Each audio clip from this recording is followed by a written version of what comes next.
My challenge to every recruit that comes into this place, if you ever find me without my sword of the Spirit on me, I'll buy you a bacon sandwich, all right? Why do I do it? Wow, that's a massive question for me. I left the army after 6 years, and I was a very angry and lost guy. I became a Christian when I was in Civvy Street, and felt immediately the help that my faith gave me, the confidence that it gave me. And I was watching the television, seeing guys coming back from Afghan, and it would make me weep. And I just wanted to be with them and help them. And if there was something that I could do to help them, if my faith could help them in some way, to encourage them and to lift them up and build them back up again, then that makes it all worthwhile for me. It's a passion of mine. I'm very passionate about what I do. I love it. Stand up, gents. Deep breath. You could be the next X Factor, all right? I love getting the boys to sing. It's just giving them a bit of encouragement. That's why I always try and sing first, to show them that there's nothing embarrassing about it. I'll sing the first verse by myself. That officially means I'm the hardest man in the British Army, okay? Who watched The Voice last night? Anybody? They ain't got nothing on me, okay? Young men sing. They love to sing, but you bring them in a church, it's very difficult. So for me, it's just giving them a bit of pride about themselves. Me. That's about right. Don't be afraid about singing. Singing anyway is good for you, all right? It's a collective thing. You're like a band of brothers now, okay? All right? When you go to Millwall, they all sing before they come and jump on you and smash your face in, okay? All right? Warriors sing. Sometimes they're louder than others, and sometimes they're a bit more tuneful than others, but we usually get something out of them. So, and I love it, especially when they raise the roof in this place. Yeah, it's good.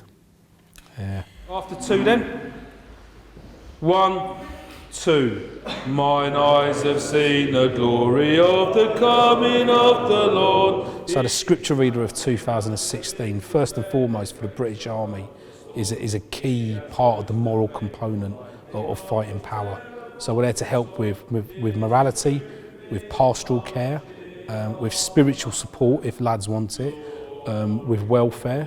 I do a walk around, so I go to the social areas, the smoking shelters, exercise areas, ranges. I can make myself available for them whenever they want, which is a great privilege. It's a real privilege to be able to do that. We are a Christian charity, but we have an all souls ministry. So whatever faith you are, or if you have no faith at all, I'm still your scripture reader, and I'll still love you and talk to you and help you in any way I can. When you're tabbing and you're finding it difficult, or you're trying to get over a big wall, or you've had loads of stoppages on the ranges, or you're just having a rubbish day, think about Paul, because he's an interesting character. He was shipwrecked about twice. He got beaten loads of times, left for dead. He got stoned a couple of times. I don't mean stoned as in stoned. I mean people drop rocks on his head, okay?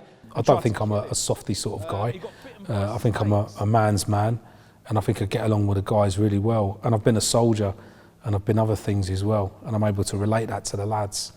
And I don't find it at all difficult. So, but 9 times out of 10, the lads will ask me because they're intrigued by it. They want to know why someone like me is a Christian. I often say to them, if you met me on the street, would you think that I was a Christian man? And sometimes I say no, just purely because of the way I look. I don't know what that means, but I think I'm not that gruff.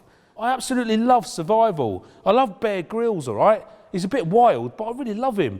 I think he's off his rocker. The other day I saw him sleep inside a camel and drink its bladder as well. So if you we don't deploy, no, which is a real shame.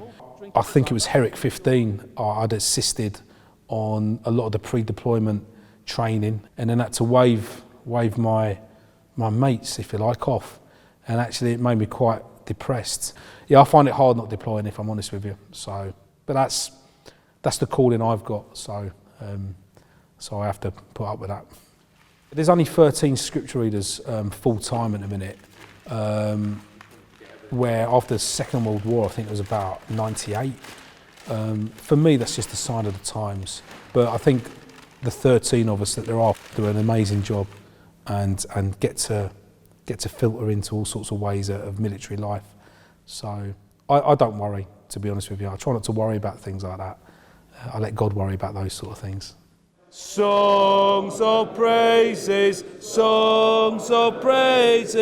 Be thou still my strength and shield.